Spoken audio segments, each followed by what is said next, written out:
Charlotte Whitmore never imagined her wedding day would feel like a funeral. Standing at the altar in borrowed white, she's not marrying for love. She's being sold.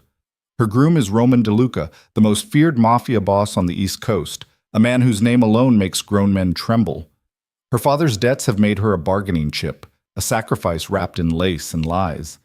But when Roman lifts her veil and their eyes meet, Charlotte's breath catches. She knows those eyes. She knows that face. He is the masked stranger from one reckless night years ago, the man who disappeared with her heart and never gave it back. If you're hooked already, stay with me until the end of this story. Hit that like button and comment what city you're watching from so I can see how far this tale travels. The chapel was too quiet. Charlotte stood in the narrow hallway behind the sanctuary, her hands trembling as they clutched the bouquet of white roses her stepmother had shoved at her 20 minutes earlier.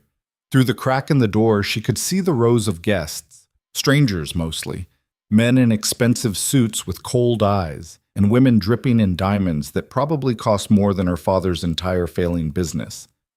None of them were here for her. They were here for him. Roman DeLuca. The name alone sent a chill down her spine. For weeks, she had heard whispers about the man she was being forced to marry.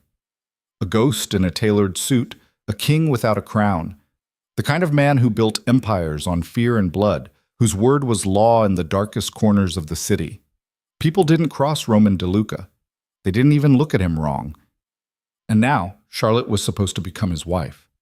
"You look beautiful, sweetheart." Charlotte flinched at the sound of her father's voice. David Whitmore stood beside her, his face pale and drawn, his hand shaking worse than hers. He looked like a man standing on the edge of a cliff, waiting to fall. "Don't call me that," Charlotte said quietly, her voice brittle. "You lost the right to call me that the moment you sold me." David's face crumpled. "Charlotte, please. You don't understand." "I understand perfectly." She turned to face him, her green eyes blazing. "You gambled away everything we had. You made deals with people you couldn't pay back. And when they came to collect, you didn't offer them money or property or anything else. You offered them me." "I had no choice." David's voice cracked. "They were going to kill me, Charlotte. Kill me. I did what I had to do to survive." "And what about me?" Charlotte's voice broke, tears burning behind her eyes. "What about what I have to do to survive?" David looked away, shame written across every line of his face. "Roman DeLuca is a powerful man. He'll take care of you, protect you. You'll want for nothing." "Except freedom," Charlotte whispered. "Except a choice." Before David could respond, the heavy wooden doors to the sanctuary swung open. A tall man in a black suit stepped through, his expression unreadable. Charlotte recognized him from the brief, humiliating meeting 3 days ago when the arrangement had been finalized. Luca Moretti, Roman's right hand, his enforcer. "It's time," Luca said simply.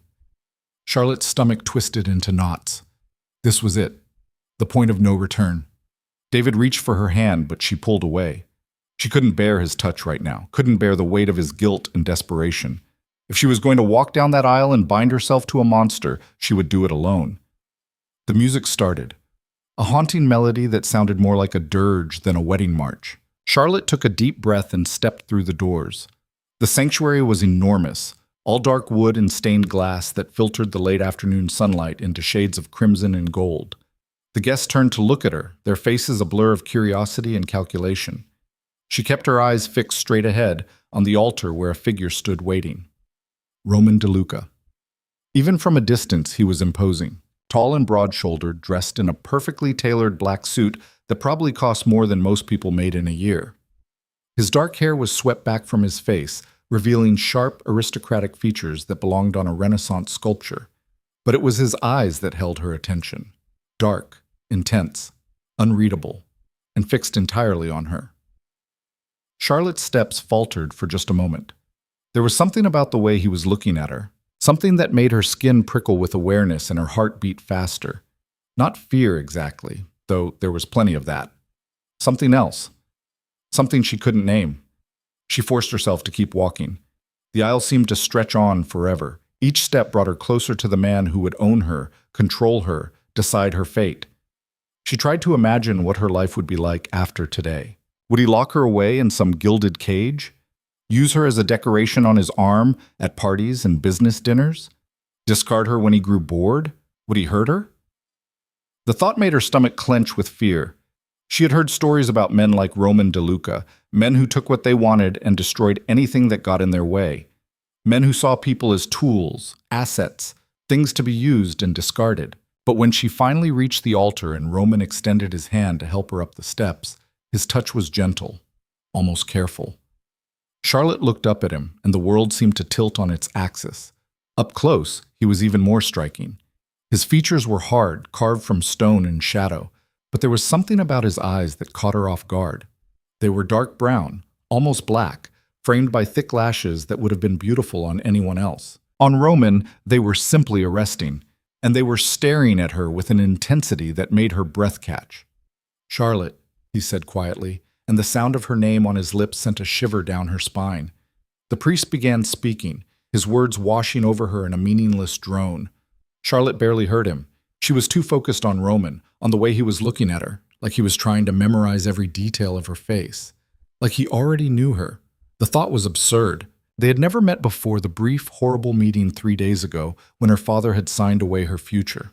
Roman had barely looked at her then, his attention focused on the contracts and terms being negotiated. She had been a commodity, nothing more. So why was he looking at her now like she was the only person in the room? "Do you, Roman Amadeus DeLuca, take Charlotte Rose Whitmore to be your lawfully wedded wife?" "I do." His voice was deep and smooth, with just a hint of gravel that made something low in Charlotte's belly tighten. The priest turned to her, and Charlotte felt the weight of every eye in the room pressing down on her. This was her last chance to run, to refuse, to fight. But where would she go? What would she do? Her father's debts were real. The men he owed were real. If she ran, they would find her, find him. And the consequences would be so much worse than this cold, business-like marriage. At least Roman DeLuca was powerful enough to protect her from them. At least he could keep her safe, even if he owned her. "Do you, Charlotte Rose Whitmore, take Roman Amadeus DeLuca to be your lawfully wedded husband?" Charlotte opened her mouth, closed it, opened it again. "I do," she whispered. The words felt like a death sentence. Roman's hand tightened slightly on hers, and she looked up at him in surprise. There was something in his expression now, something that looked almost like relief. "You may kiss the bride." Charlotte's heart stopped. She had managed not to think about this part, about the fact that she would have to kiss this stranger, this dangerous man who now had legal claim to her, about the fact that this was just the beginning of a lifetime of touches she didn't want, intimacies she hadn't chosen. But when Roman lifted his hand to her face, cupping her cheek with surprising gentleness, Charlotte's thoughts scattered like ashes in the wind. His thumb brushed across her cheekbone, and she shivered. He leaned down slowly, giving her time to pull away, to refuse. But Charlotte found herself frozen, caught in the dark intensity of his gaze. And then his lips touched hers. The kiss was soft, careful, nothing like what she had expected from a man with his reputation. His mouth moved against hers with a tenderness that made her chest ache. And for just a moment, Charlotte forgot where she was, forgot the guests watching with calculating eyes, forgot the prison she had just walked into. For just a moment, there was only this: the warmth of his lips, the gentle pressure of his hand on her face, the way her heart was racing like she had just run a marathon. And then, just as suddenly, it was over. Roman pulled back, his dark eyes searching her face, and Charlotte saw something there that made her blood run cold and hot all at once. Recognition. He knew her. The realization hit her like a physical blow. Those eyes, that touch, the careful way he had kissed her, like he was afraid she would break. She knew him too. "No," Charlotte breathed, her voice barely audible. "It can't be." But before she could finish the thought, Roman's hand slipped down to her waist, steadying her as her knees threatened to give out. His expression was unreadable now, all emotion locked behind that impenetrable mask he wore so well. "Smile," he murmured, his lips barely moving. "They're watching." Charlotte turned her head and saw that he was right. The guests were all staring at them, some with approval, others with naked curiosity. Her father sat in the front row, his face buried in his hands. Her stepmother looked relieved, probably already calculating how much Roman's protection would be worth. Charlotte forced her lips into something resembling a smile. Roman kept his hand on her waist as they turned to face the guests. The priest was announcing them as husband and wife, but Charlotte barely heard the words. Her mind was reeling, tumbling over itself as fragments of memory crashed through her carefully constructed walls. 3 years ago, a masquerade ball, a stranger in a black mask. One night that had changed everything, and now he was her husband. The reception was held at Roman's estate, a sprawling mansion on the outskirts of the city that looked like something out of a Gothic novel. High stone walls surrounded the property, and armed guards were posted at every entrance. Charlotte had ridden in the back of a sleek black car with Roman, neither of them speaking, the silence between them heavy with unasked questions. Now she stood in the ballroom, a glass of champagne she hadn't touched clutched in her hand, watching as Roman moved through the crowd of guests like a shark through dark water. Dangerous, graceful, completely in control. Men approached him with respect bordering on fear. Women watched him with hunger in their eyes. He acknowledged them all with the same cool politeness, never smiling, never letting his guard down. But every few minutes, his gaze would find hers across the room, and Charlotte would feel that same electric jolt of recognition. He remembered. The thought terrified and thrilled her in equal measure. "You're handling this better than I expected." Charlotte turned to find Luca Moretti standing beside her, his expression neutral but his eyes sharp. Up close, he was even more intimidating than she had realized. Tall and powerfully built, with a scar that cut through his left eyebrow and cold blue eyes that missed nothing. "What choice do I have?" Charlotte asked quietly. Luca's lips twitched in what might have been amusement. "None. But most women in your position would be crying or trying to run by now." "Would you stop me if I tried?" Without hesitation. There was no malice in his voice, just simple fact. "You belong to Roman now. That means you're under his protection, and mine." "Protection," Charlotte repeated bitterly. "Is that what we're calling it? Better than the alternative." Luca's gaze swept the room, cataloging threats and allies with practiced ease. "Your father made a lot of enemies, Mrs. DeLuca. Powerful enemies. Without Roman's name attached to yours, you'd be dead or worse within a week." Mrs. DeLuca. The name sounded foreign to her ears. "Why did he agree to this?" Charlotte asked suddenly. "Roman, I mean. My father's business is worthless. I'm worthless. What could he possibly gain from this marriage?" Luca was quiet for a long moment. When he finally spoke, his voice was carefully neutral. "That's a question you should ask your husband." Before Charlotte could respond, Roman appeared at her side, his hand settling on the small of her back with possessive ease. "Luca," he said, his tone pleasant but edged with warning. "I believe there are some guests who need your attention." It wasn't a suggestion. Luca inclined his head and melted back into the crowd, leaving Charlotte alone with Roman. "Are you all right?" Roman asked, his voice low enough that only she could hear. Charlotte looked up at him, studying his face for any sign of the man from that night 3 years ago. The man who had made her laugh, made her feel beautiful and wanted and alive for the first time in her life. "Who are you?" she whispered. Roman's expression didn't change, but something flickered in his eyes. "Your husband." "That is not what I mean." Charlotte set down her champagne glass before she dropped it. 3 years ago, the masquerade ball at the Rosewood Hotel. You were there." It wasn't a question. Roman's hand tightened slightly on her back. "Yes." "You knew." Her voice was shaking now. "When you agreed to marry me, you knew who I was." "Yes." "Why didn't you say anything?"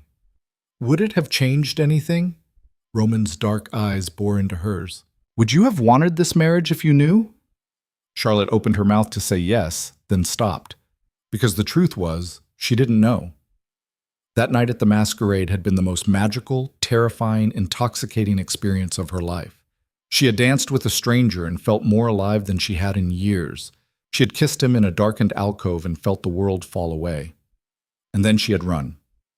Run because she was scared. Run because he was too much, too intense, too dangerous. Run because she knew that if she stayed, she would give him everything, and she had nothing left to give.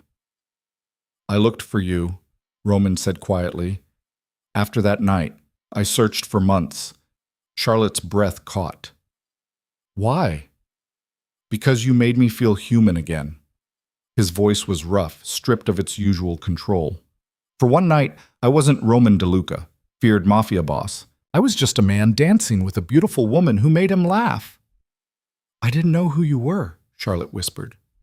I know. That's why it mattered. Roman's hand moved from her back to her face, tilting her chin up so she had to meet his eyes. When your father came to me with his proposal, I didn't care about his business or his debts. I agreed because I recognized your name, because I finally had a chance to find the woman who disappeared on me. Charlotte felt tears prick her eyes. So this is all about that night? About some fantasy you built up in your head? No. Roman's thumb brushed away a tear that had escaped down her cheek. This is about the fact that I've never forgotten you, never stopped wanting you, and when I was given the opportunity to make you mine, I took it. I'm not a thing to be owned, Charlotte said, but her voice lacked conviction. No, Roman agreed. You're not, which is why I'm going to give you a choice. Charlotte blinked in surprise. What? Stay married to me, and I'll protect you from your father's enemies. I'll give you everything you could ever want. Safety. Security. Freedom to do whatever you please, as long as you don't betray me. His eyes were intense, burning with an emotion Charlotte couldn't name. Or I'll annul the marriage. Give you enough money to disappear somewhere your father's creditors will never find you. You'll be free of me, free of this life. Why would you do that? Charlotte's heart was pounding so hard she could barely breathe. Because I want you to choose me, Roman said simply. Not because you're afraid, not because you have no other option, but because you want to. Charlotte stared at him, her mind reeling. This was Roman DeLuca, one of the most powerful and dangerous men on the East Coast. He could have anything and anyone he wanted. He could keep her prisoner if he chose, and no one would stop him. But he was offering her freedom. The question was, did she want it? I need time, Charlotte said finally, to think. Roman nodded slowly. Take all the time you need. But Charlotte? He leaned down until his lips were almost brushing her ear. Don't run from me again. Not this time. The word sent a shiver down her spine that had nothing to do with fear. Bump. The rest of the reception passed in a blur. Charlotte smiled and nodded at the appropriate times, accepted congratulations from people whose names she immediately forgot, and tried not to think about the man who stood at her side like a dark angel. Her husband. The word still felt surreal. Finally, mercifully, the last of the guests departed. Charlotte found herself standing in the massive foyer of Roman's estate, suddenly exhausted and overwhelmed. The adrenaline that had carried her through the day was fading fast, leaving behind a bone-deep weariness. Your rooms are ready, Roman said, his voice gentle. Maria will show you up. Charlotte turned to find a middle-aged woman with kind eyes and graying hair standing nearby. She was dressed in simple black, but there was a quiet dignity to her that commanded respect. Come, Mrs. DeLuca, Maria said warmly. You must be exhausted. Charlotte followed her up a sweeping staircase to the second floor, then down a long hallway lined with portraits of stern-faced men who looked like they had never smiled in their lives. DeLuca ancestors, probably.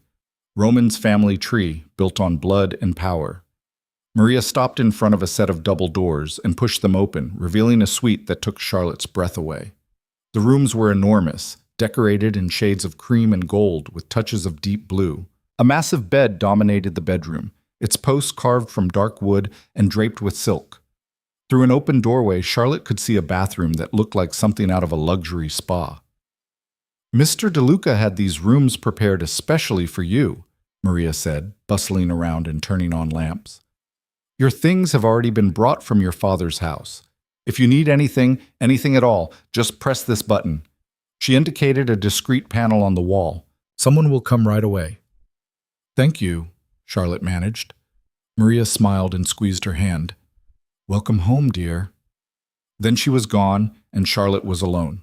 She walked slowly through the rooms, taking in the details. Fresh flowers on the dresser. Expensive toiletries in the bathroom. A closet that had been stocked with clothes that were exactly her size and style. Roman had clearly done his research. Charlotte caught sight of herself in a full-length mirror and barely recognized the woman staring back. Her wedding dress was beautiful, all lace and silk and tiny pearls, but it felt like a costume, like she was playing a part in someone else's story. She was reaching for the zipper when she heard a soft knock on the door. "Come in," she called, expecting Maria. Instead, Roman stepped through the door, still dressed in his wedding suit, but with his tie loosened and his jacket discarded. He looked tired, Charlotte realized. The iron control he had maintained all day was starting to slip, revealing glimpses of the man underneath. "I wanted to make sure you had everything you needed," he said. Charlotte's hand was still on her zipper. "I'm fine." Roman's gaze traveled over her, and something heated flickered in his eyes. "Do you need help with that?" Charlotte's breath caught. The thought of his hands on her skin, slowly drawing down the zipper, made her pulse race. "No," she said, but the word came out breathless. Roman took a step closer, then another, until he was standing right in front of her. Close enough that she could smell his cologne, something dark and expensive and utterly masculine. "I meant what I said earlier," he told her quietly, "about giving you a choice. I won't force you into anything you don't want." "And if I never want to share your bed?" Charlotte challenged, lifting her chin. Roman's lips curved in a small, dangerous smile. "Then I'll have to convince you otherwise." "That sounds like a threat." "It's a promise." He reached out and tucked a strand of hair behind her ear, his fingers lingering on her cheek. "I'm a patient man, Charlotte, and I've waited 3 years to have you in my life again. I can wait a little longer." Charlotte's heart was pounding so hard she was sure he could hear it. "What if I choose to leave?" "Then I'll let you go." His eyes were intense, burning with an emotion that made her knees weak. "But I don't think you will." "Why not?" "Because I saw the way you looked at me today, the way you're looking at me right now." Roman's thumb brushed across her lower lip, and Charlotte's breath hitched. "You remember that night just as clearly as I do. You felt what I felt." "That was different," Charlotte whispered. "We were different people then." "Were we?" Roman leaned down until his forehead was almost touching hers. "Or were we just wearing different masks?" Charlotte couldn't think, couldn't breathe. All she could focus on was the heat of his body, the intensity in his eyes, the way her skin tingled everywhere he touched. "I should go," Roman said, but he didn't move. "Yes," Charlotte agreed, but she didn't step back. They stood there for a long moment, frozen in that electric space between wanting and having. Charlotte's entire body was trembling with need and fear, and something she was afraid to name. Finally, Roman stepped back, breaking the spell. "Good night, Charlotte," he said, his voice rough. "Good night," she whispered. He turned and walked to the door, then paused with his hand on the handle. "These rooms connect to mine through that door." He indicated a door Charlotte hadn't noticed before. "It's unlocked on my side. If you need anything, or if you change your mind about wanting to be alone, you know where to find me." Then he was gone, leaving Charlotte alone with her racing heart and tangled thoughts. She walked to the door he had indicated and pressed her palm against the smooth wood. On the other side, she could hear the faint sounds of movement. Roman, getting ready for bed. Her husband. Charlotte closed her eyes and tried to slow her breathing. What had she gotten herself into? And why did part of her, a treacherous, reckless part she had tried so hard to bury, want to open that door and find out? Charlotte didn't sleep that night. She lay in the enormous bed, staring at the ceiling, her mind refusing to quiet. Every time she closed her eyes, she saw Roman's face, felt his touch on her skin, heard his voice promising to wait for her. But it wasn't just the present that haunted her. It was the past. 3 years ago, she had been a different person. Fresh out of college, working a mind-numbing job at her father's company, watching him make increasingly desperate decisions as the business spiraled toward bankruptcy. She had felt invisible, insignificant, like she was drowning in a life that had been chosen for her. And then her best friend had dragged her to that masquerade ball. Charlotte rolled onto her side, pulling the silk sheets up to her chin. She could still remember every detail of that night with perfect clarity. The way her hands had trembled as she tied on the silver mask, the champagne that had gone straight to her head, the music that had thrummed through her veins like a second heartbeat, and the stranger in the black mask who had asked her to dance. She had never learned his name, hadn't wanted to. For one perfect night, she had wanted to be someone else entirely, someone brave and reckless and free. He had made her feel like the only woman in the room. His hands on her waist had been possessive but gentle. His voice in her ear had been dark and rich, saying things that made her blush and laugh and forget everything except the moment. They had danced for hours, talked about everything and nothing. And when he had pulled her into a shadowed alcove and kissed her with a hunger that stole her breath, Charlotte had kissed him back like she was drowning and he was air. She had wanted more, wanted everything, wanted to follow him wherever he led, and that terrified her. So she had run, slipped away while he was getting them drinks, disappeared into the crowd, and never looked back. She had told herself it was the right decision, that getting involved with a stranger, no matter how magnetic, was foolish and dangerous, that she needed to focus on her real life, not some fantasy spun from champagne and shadows. But she had never forgotten him, never stopped wondering what might have happened if she had stayed. And now she knew. He was Roman DeLuca, a man whose empire was built on violence and fear, a man who could destroy her with a word, a man who was offering her a choice. Charlotte sat up abruptly, unable to lie still any longer. She walked to the window and pulled back the heavy curtains, looking out over the grounds. The estate was massive, surrounded by walls and guards and enough security to protect a small country. A prison wrapped in luxury. But Roman had said she could leave. Why didn't she want to? The answer scared her more than anything else. Because despite everything, the forced marriage, the danger, the cold reality of who and what Roman was, part of her still felt that same pull, that same magnetic attraction that had drawn her to him 3 years ago. She wanted to open that connecting door and go to him. Charlotte pressed her forehead against the cool glass, frustrated with herself. She was supposed to be smarter than this. She had watched her father make terrible decisions driven by desperation and greed. She knew what happened when people let emotion override logic. But logic hadn't been in the room when Roman had touched her face and told her he had never stopped wanting her. A soft knock on the door made her jump. "Come in," she called, expecting Maria. Instead, it was a young woman she didn't recognize, carrying a tray laden with breakfast items. "Good morning, Mrs. DeLuca," the woman said with a shy smile. "Mr. DeLuca thought you might be hungry." Charlotte realized she was starving. She had barely eaten anything at the reception, too nervous to keep anything down. "Thank you," she said, gesturing toward the small table by the window. The woman set down the tray and hesitated. "Mr. DeLuca asked me to tell you that he'll be in his office all morning if you need anything, and that you're free to explore the house and grounds as you wish." Free. The word hung in the air like a challenge. After the woman left, Charlotte picked at the breakfast, her mind still racing. She needed to think clearly, to make a plan. But first, she needed to understand exactly what kind of world she had married into.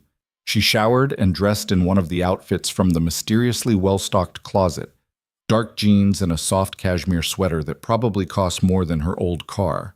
Then she set out to explore her new prison. The house was even more massive than she had realized. Endless hallways lined with expensive art, rooms that looked like they had never been used. A library that made her breath catch with its floor-to-ceiling shelves and rolling ladders. She was running her fingers along the spines of leather-bound books when she sensed someone watching her. Beautiful, isn't it? Charlotte spun to find Luca leaning against the doorframe, his arms crossed over his chest. "It's overwhelming," she said honestly. Luca's lips twitched. Most of this stuff belonged to Roman's father, and his father before him. The DeLucas have always believed in showing their power. "And what do you believe in?" Charlotte asked. "Survival." Luca pushed off the doorframe and walked into the library, his movements fluid and controlled. "Everything else is secondary." Charlotte studied him. Up close, the scar through his eyebrow was more pronounced, and there were others, faint lines on his knuckles, a thin mark along his jaw. This was a man who had fought his way through life and won. "How long have you worked for Roman?" she asked. 15 years, since we were teenagers." Luca pulled a book from the shelf and examined it with casual interest. "He saved my life. I've been returning the favor ever since." "What happened?" "That's his story to tell, not mine." Luca replaced the book and turned to face her fully. "But I'll tell you this. Roman DeLuca is the most dangerous man I've ever known. He's also the most loyal. If you're on his side, he'll burn the world down to protect you. But if you betray him," Luca's eyes went cold, "there's nowhere you could run that he wouldn't find you." Charlotte's mouth went dry. "Is that a threat?" It's a fact. Luca's expression softened slightly. Look, I know you didn't choose this, but you're here now, and that makes you part of this family, part of this world. The sooner you accept that, the easier it'll be. And if I don't want to accept it, then you're a fool. Luca's voice was blunt. Your father's debts are real. The people he owes don't care that you're innocent. Without Roman's protection, you wouldn't last a week. Before Charlotte could respond, Luca's phone buzzed. He glanced at it and his expression hardened. I have to go. Roman's downstairs if you're looking for him. He paused at the door. Word of advice, don't judge him too harshly for what he does. You don't know what it costs him. Then he was gone, leaving Charlotte alone with her tangled thoughts. She spent another hour wandering the house, but her feet kept leading her back to the same place. The hallway outside Roman's office. She could hear voices inside. Roman's deep rumble and another man's higher-pitched tone. They were speaking Italian, too fast for Charlotte to follow with her limited understanding of the language. She was about to walk away when the door opened and a man emerged. He was older than Roman, maybe mid-40s, with silver streaking his dark hair and sharp eyes that assessed Charlotte in a single glance. Ah, he said, switching to English. The new Mrs. DeLuca. A pleasure to finally meet you properly. Charlotte forced a polite smile. I'm sorry, I don't think we've been introduced. Marco Valenti. I handle some of Roman's business interests.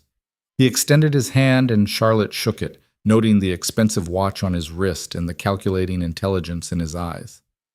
Charlotte, she said simply. A beautiful name for a beautiful woman. Marco's smile was smooth, but there was something oily about it that made Charlotte's skin crawl.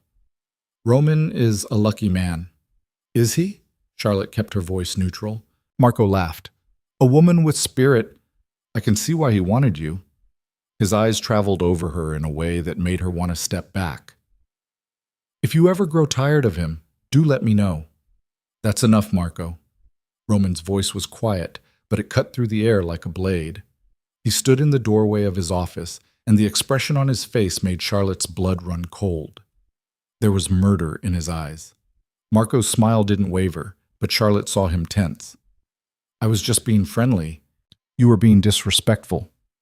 Roman's voice was still soft, still controlled, but the threat in it was unmistakable. To my wife, in my home. Roman, leave, now. The words were clipped, final. Marco's jaw tightened, but he nodded and walked away without another word. Charlotte watched him go, her heart pounding. When she turned back, Roman was looking at her with an intensity that made her breath catch. Are you all right? He asked.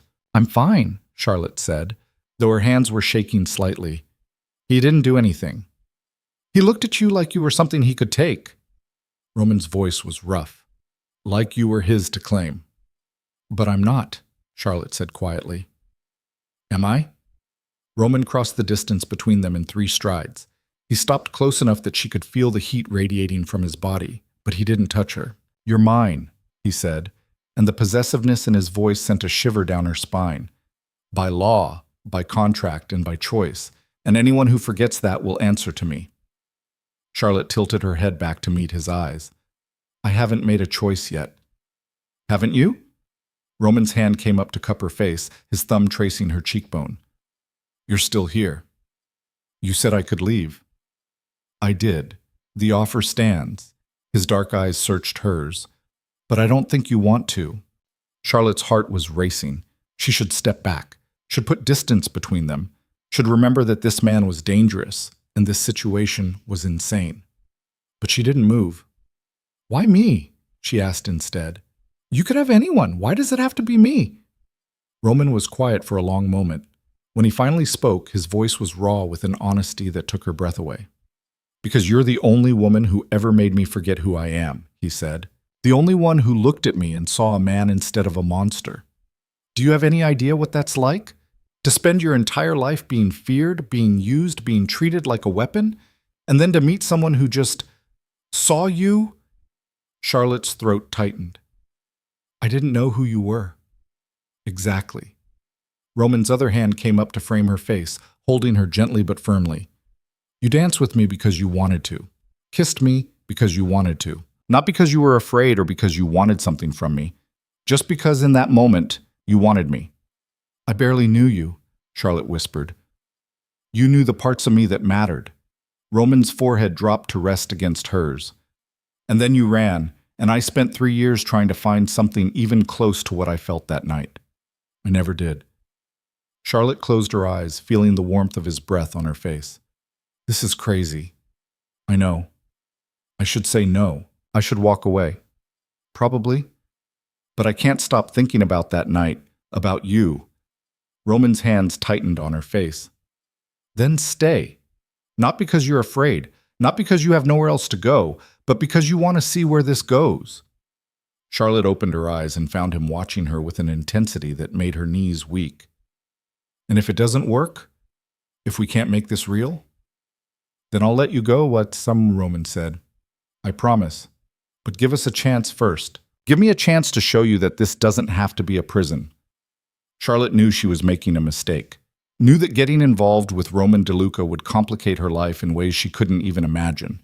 But looking into his eyes, feeling the way her heart raced at his touch, she realized she had already made her choice. Maybe she had made it 3 years ago, when she danced with a stranger in a mask and felt more alive than she ever had before.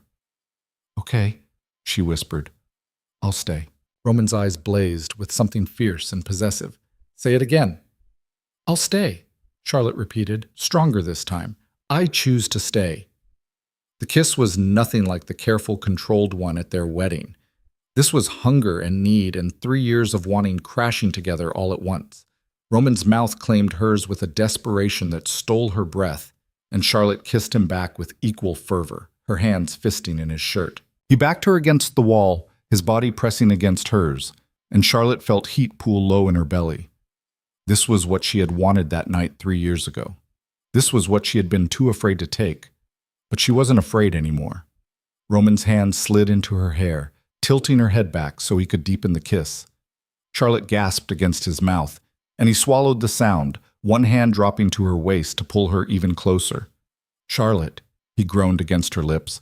If you want me to stop, tell me now. Don't stop, she breathed. Roman pulled back just enough to look at her, his dark eyes burning. You're sure? Charlotte reached up and pulled him back down to her. I'm sure. They barely made it to his office. Roman kicked the door shut behind them and lifted Charlotte onto his desk, scattering papers everywhere. She wrapped her legs around his waist, pulling him closer, needing more. His hands were everywhere, in her hair, on her waist, sliding under her sweater to feel the bare skin beneath. Charlotte arched into his touch, her breath coming in short gasps. I've wanted this for so long, Roman murmured against her neck, his lips tracing a line of fire down her throat. Wanted you. Charlotte tilted her head back, giving him better access. Then take me. Sharp knock on the door made them both freeze. Roman. Luca's voice was urgent. We have a problem. Roman dropped his forehead to Charlotte's shoulder with a groan. Can it wait? No. Charlotte felt Roman tense, the heat between them cooling as reality crashed back in. He stepped back, his hand steadying her as she slid off the desk. I'm sorry, he said quietly, his eyes dark with frustration and regret. Charlotte smoothed down her sweater, trying to calm her racing heart. It's fine. It's not. Roman cupped her face, pressing a gentle kiss to her forehead. But I have to deal with this. Will you wait for me? Charlotte nodded, not trusting her voice. Roman's thumb brushed across her swollen lips one more time before he turned and opened the door. Luca stood there, his expression grim. What is it? Roman asked, his voice hard. Marco, Luca said simply. He's making moves. Roman's jaw tightened. I'll be right there.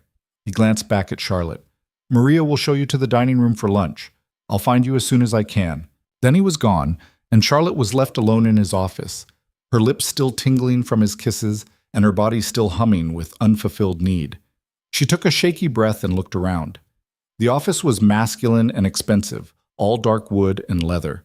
Papers were scattered across the desk where she had been sitting moments ago. Some of them had fallen to the floor. Charlotte bent to pick them up, not wanting to leave a mess. But as she gathered the papers, her eye caught on a name. David Whitmore. Her father. Heart pounding, Charlotte spread the papers out on the desk. They were financial documents, records of her father's debts, and something else, a contract. Charlotte's hands shook as she read through it. The terms were brutal.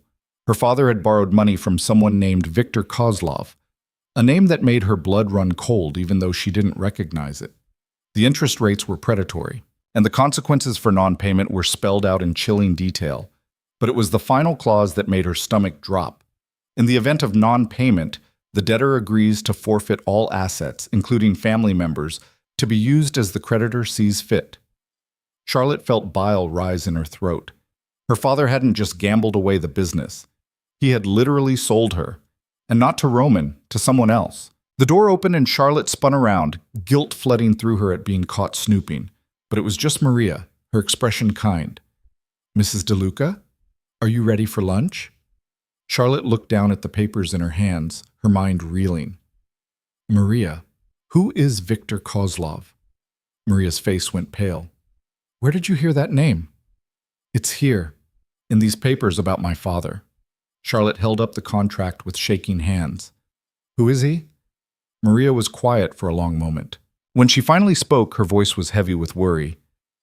"He's a very dangerous man, Mrs. DeLuca. The kind of man even Mr. Roman is careful around. What does he want with my father? With me?" "I don't know the details," Maria said carefully, "but I know Mr. Roman paid a great deal to buy out your father's contract, to protect you." Charlotte felt like the floor had dropped out from under her. "Roman bought me from this man?" "He saved you from him," Maria corrected gently. "There's a difference." But Charlotte barely heard her. Her mind was spinning with questions and fears and a growing sense of horror. She had thought her father's debts were simple money problems, business deals gone wrong. She hadn't realized he had sold her to a monster, and Roman had, what, rescued her, claimed her for himself? "I need to talk to him," Charlotte said, her voice shaking. "I need to talk to Roman, now." Maria bit her lip. "He's in a meeting." "I don't care." Charlotte was already moving toward the door. "Where is he?" Maria sighed. "The West Wing, third door on the left. But Mrs. DeLuca—" Charlotte didn't wait to hear the rest. She practically ran down the hallway, the contract clutched in her hand, her heart pounding with fear and fury and a desperate need for answers. She found the room and threw open the door without knocking.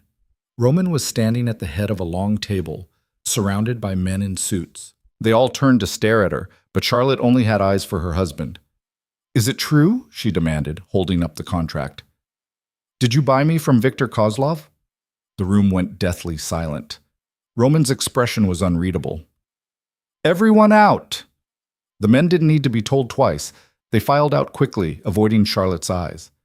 Luca was the last to leave, pausing at the door. "Roman, out," Roman repeated, his voice like iron. When they were alone, he turned to face Charlotte fully. "Where did you get that?" "It was in your office, on the floor." Charlotte's hands were shaking so badly she could barely hold the paper. "Is it true? Did my father sell me to this man?" "Yes." The simple answer felt like a physical blow. "And you bought me from him?" Roman's jaw tightened. "I paid off your father's debt and acquired the contract. Yes." "You lied to me," Charlotte whispered. "You made it sound like this was about the business, about protecting me from creditors." "I didn't lie. I just didn't tell you everything." "That's the same thing," Charlotte's voice cracked. "You let me think. You let me believe." "What?" Roman crossed his arms, his expression hard. "That I married you for love?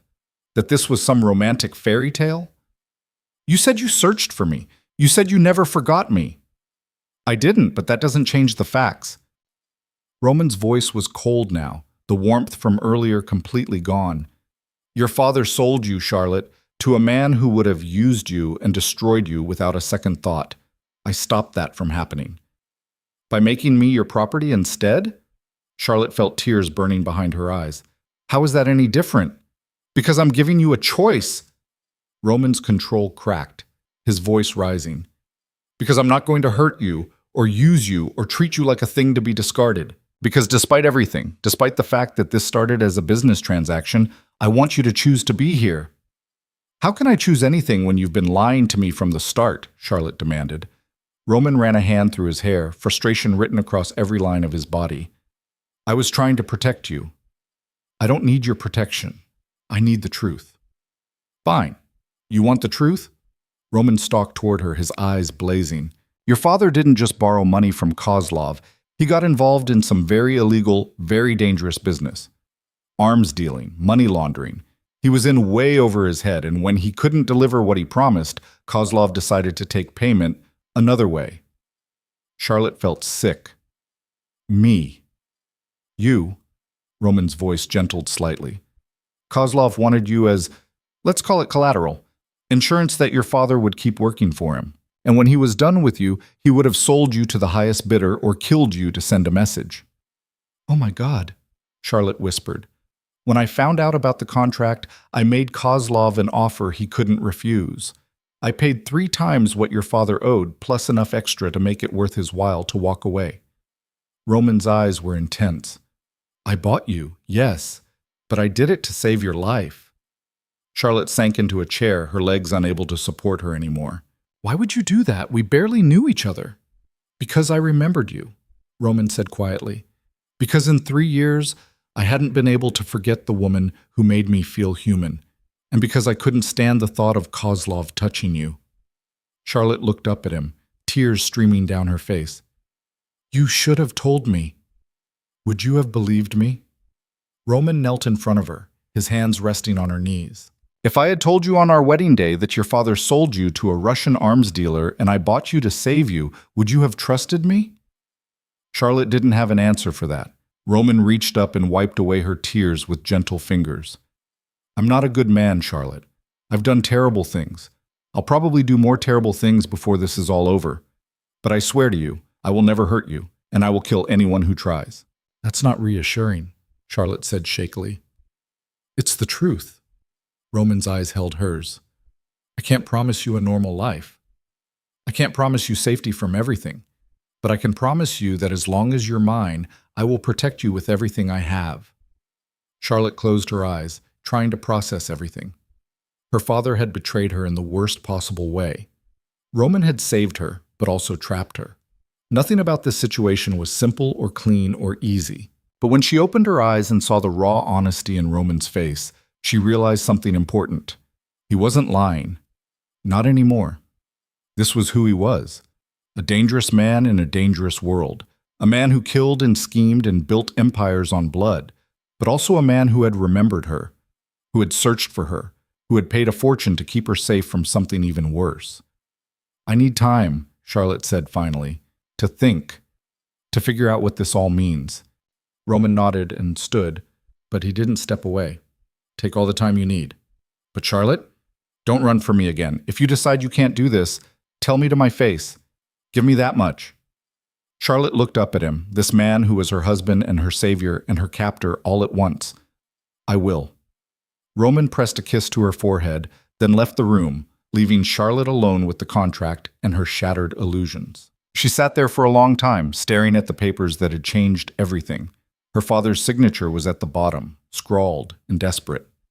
He had sold her. The reality of it finally sank in, and Charlotte felt something inside her crack. Not break. She was stronger than that. But crack, shift, change into something harder and sharper. She had spent her whole life trying to be good, trying to be the dutiful daughter, trying to make her father proud, and he had sold her like livestock. Charlotte stood slowly, her decision crystallizing in her mind. She couldn't change the past, couldn't undo her father's betrayal or Roman's deception, but she could choose what happened next. She could run, take Roman's offer and disappear with enough money to start over somewhere new, or she could stay, not as a victim, not as property, but as a woman who chose her own path, even if that path led deeper into darkness. Charlotte walked to the window and looked out over the estate grounds. Guards patrolled the walls, cameras watched every corner. This was Roman's kingdom, built on violence and control, but it was also the safest place she could be. The only place where Viktor Kozlov couldn't reach her. And Roman was complicated, dangerous, possessive, but he had also been honest with her when it mattered, had given her choices even when he didn't have to, had looked at her like she was the only woman in the world. Charlotte took a deep breath and made her choice. She would stay. Not because she had to, not because she was afraid, but because despite everything, the lies, the danger, the impossible situation, she wanted to see where this led. She wanted to know if the connection she had felt 3 years ago could grow into something real. And she wanted to become strong enough that no one could ever sell her, use her, or control her again. Charlotte turned away from the window and walked out of the room, leaving the contract behind. She had a feeling she was going to need all her strength for what came next. Charlotte found Roman in the gym, a space she hadn't discovered in her earlier exploration of the house. He was alone, attacking a heavy bag with controlled fury, each punch landing with brutal precision. His shirt was discarded on a nearby bench, revealing a body carved from muscle and marked with scars that told stories she didn't know yet.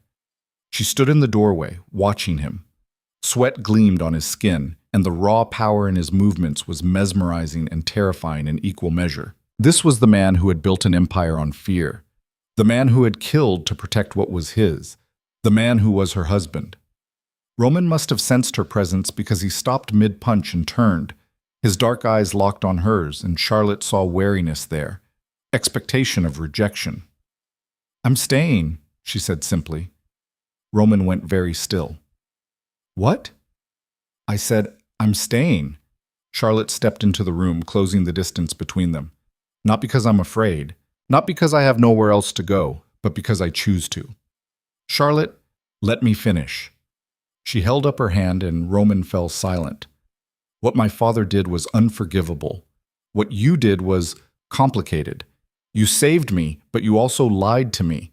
You gave me choices, but those choices were always limited by circumstances you didn't fully explain." Roman's jaw tightened, but he didn't interrupt.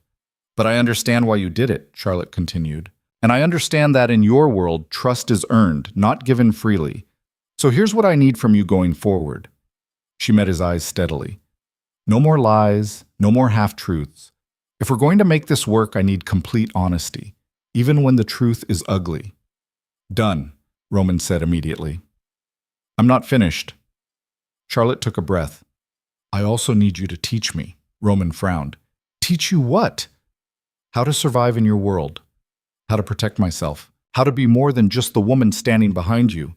Charlotte's voice was fierce. "I spent my whole life being weak, being invisible, being something for other people to use. I'm done with that. If I'm going to stay in this world, I need to be strong enough to stand on my own." Roman stared at her for a long moment, something like admiration flickering in his eyes. "You want me to train you?" "Yes. It won't be easy. The things I would teach you, the things you would need to know, they're not pretty." "I don't need pretty," Charlotte said. "I need real." Roman crossed the remaining distance between them in 2 strides. His hands came up to frame her face, tilting her head back so she had to meet his eyes. "You're sure about this? About staying?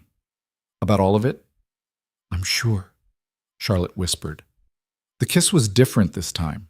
Not desperate or hungry, but deep and claiming and full of promise. Roman kissed her like she was something precious, something worth protecting. And Charlotte kissed him back like she was choosing him, not because she had to, but because she wanted to. When they finally broke apart, both breathing hard, Roman rested his forehead against hers. "I won't let you down," he said quietly. "You better not," Charlotte replied, "because if you do, I'll make you regret it." Roman's lips curved into a rare, genuine smile. "I believe you." The sound of slow clapping made them both turn. Marco Valenti stood in the doorway, his expression mocking. "How touching," he said, his voice dripping with sarcasm. The monster and his pet. Roman's entire body went rigid. Charlotte felt the shift in him, the way violence coiled beneath his skin like a living thing. "Marco," Roman said, his voice deadly quiet, "I told you to leave. You told me to leave the house. I did. But then Luca called and said you needed me for the Kozlov situation." Marco's eyes slid to Charlotte, cold and calculating. "Though it seems you've been distracted." "Get out," Roman repeated. "In a minute." Marco stepped into the room, and Charlotte noticed the way his hand rested near his waist. Near a gun, she realized with a chill. "First, I think we need to discuss the reality of your situation. You've made yourself vulnerable, Roman. All for a woman." "Careful," Roman warned. "Why?" Because you'll kill me? Marco laughed, but there was no humor in it. You need me. You need my connections, my resources, my men, and we both know it. Charlotte felt Roman tense beside her, felt the barely controlled rage radiating from him. She also felt something else. Calculation. He was weighing options, measuring risks. You're right, Roman said, and Charlotte's head snapped toward him in surprise. I do need you. For now. Marco's smile widened. Then maybe you should reconsider some of your recent decisions, starting with playing house with your new bride. Or maybe, Charlotte said, her voice clear and steady, you should remember who you're talking to. Both men turned to look at her. Excuse me? Marco's tone was dangerous. Charlotte stepped away from Roman, forcing herself to stand tall even though her heart was racing. You think I'm a weakness, a liability, something you can use against him. She met Marco's cold eyes without flinching. But I'm also a Whitmore, and despite what my father did, that name still means something in certain circles, business circles, legal circles, the kind of circles that could make your life very difficult if I chose to use those connections. It was a bluff, a desperate, reckless bluff. Her father had burned most of those bridges years ago, but Marco didn't know that. Is that a threat? Marco asked softly. It's a fact, Charlotte replied, echoing Luca's words from earlier. I'm not some helpless girl you can intimidate. I'm Roman's wife, and that means I'm under his protection, yes. But it also means I have access to his resources, his power, his influence. She took a step toward Marco. So before you try to use me as a pressure point, ask yourself if it's really worth making an enemy of both of us. The silence that followed was deafening. Then Marco threw back his head and laughed. Well, the pet has claws after all.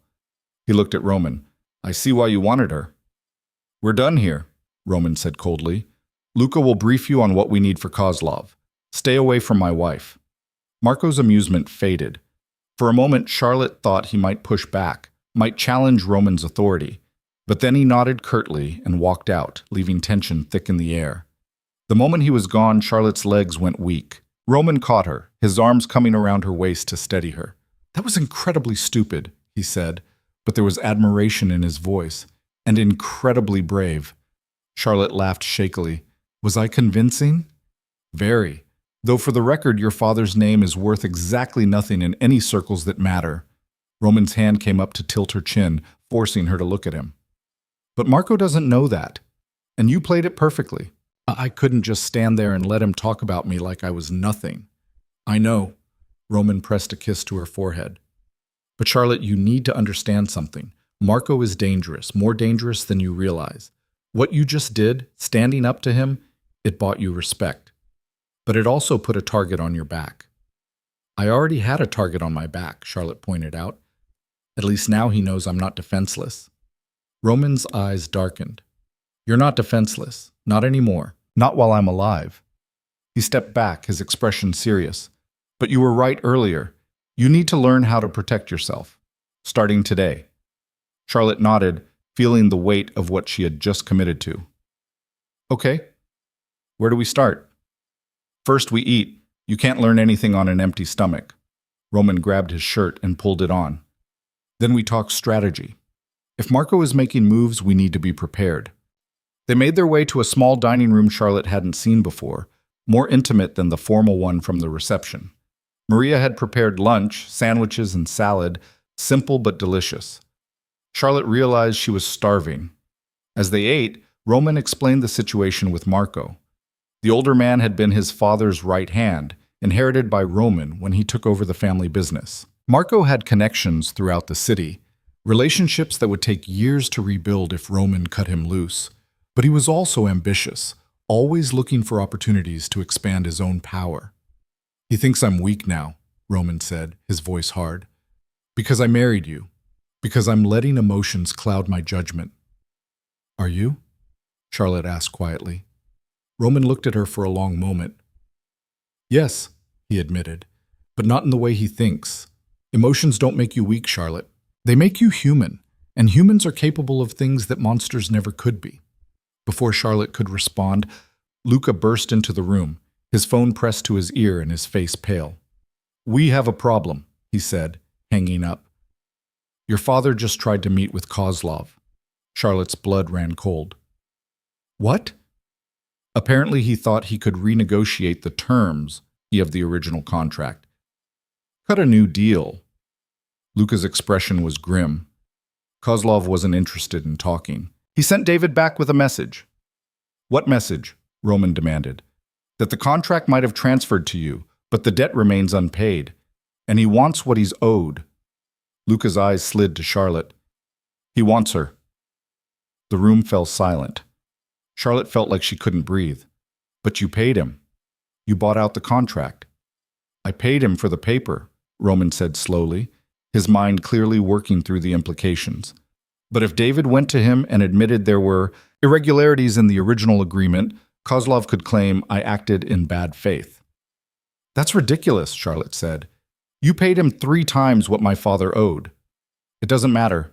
Roman stood, his body coiled with tension. Kozlov doesn't care about money. He cares about power, about control. And right now, he sees an opportunity to hurt me by taking what's mine. So what do we do? Charlotte asked. Roman and Luca exchanged a look that made Charlotte's stomach drop. We go to war? Luca said simply. Charlotte shook her head. No, there has to be another way. There isn't, Roman said, his voice hard. Kozlov won't negotiate, won't back down. The moment your father went to him, he painted a target on all of us. Then let me talk to my father, Charlotte said desperately. Let me find out exactly what he said, what he promised. Maybe we can fix this. Charlotte, please, Roman. She grabbed his hand. Before you start a war that will get people killed, let me try. What's the worst that can happen? Roman's jaw tightened. The worst that can happen is Kozlov decides to take you by force, and I have to watch as everything I've built burns down around me while I try to protect you. The raw honesty in his voice made Charlotte's chest ache. You won't lose me, she said fiercely. I promise. But I need to do this. I need to face my father and make him understand what he's done. Roman stared at her for a long moment, then nodded slowly. Fine, but you don't go alone, and we do this my way. An hour later, Charlotte sat in the back of Roman's car, flanked by Luca on one side and Roman on the other. 2 more cars full of armed men followed behind them. They were heading to her father's house, the place Charlotte had grown up, though it felt like a lifetime ago. What am I supposed to say to him? Charlotte asked quietly. Whatever you need to, Roman replied. But Charlotte, I need you to understand something. Your father made his choices. He put you in danger, twice now. If he can't be trusted to stay quiet, to stay away from people like Kozlov. Roman trailed off, but the implication was clear. You'll kill him, Charlotte finished. I'll do what's necessary to keep you safe. Charlotte closed her eyes, trying to reconcile the man beside her. The man who had kissed her so tenderly, who had promised to protect her, with the man who could talk about killing her father so calmly. But she was starting to understand. In Roman's world, there was no room for weakness, no room for mercy when it came to protecting what mattered. And she mattered to him, maybe more than she had realized. The car pulled up to her childhood home, and Charlotte's stomach twisted. The house looked smaller than she remembered, shabbier. The lawn was overgrown, and one of the shutters hung crooked. Roman placed his hand over hers. You don't have to do this. Yes, I do, Charlotte said. She opened the car door and stepped out, feeling the weight of Roman's gaze on her back. Luca moved to follow, but Roman stopped him. Let her go alone, but watch the perimeter. If anything feels wrong, we go in. Charlotte walked up the familiar path to the front door, her heart pounding. She knocked, then waited. Her stepmother opened the door, her eyes widening in shock. Charlotte, what are you doing here? I need to talk to my father, Charlotte said, keeping her voice steady. Is he home? He's not well. The stress has been... I don't care, Charlotte interrupted. I need to see him, now. Her stepmother hesitated, then stepped aside. Charlotte walked through the house, memories assaulting her from every corner. The living room where she had done homework, the kitchen where she had learned to bake cookies, the stairs she had climbed every night to her small bedroom. It all felt like it belonged to someone else now. She found her father in his study, slumped in his chair, a glass of whiskey in his hand. He looked older than she remembered, grayer, more defeated. Charlotte, he said, his voice slurring slightly, my baby girl, Don't call me that, Charlotte said coldly. You lost that right when you sold me. David flinched. I had no choice. You had a choice, Charlotte's voice rose. You could have come to me, asked for help, found another way.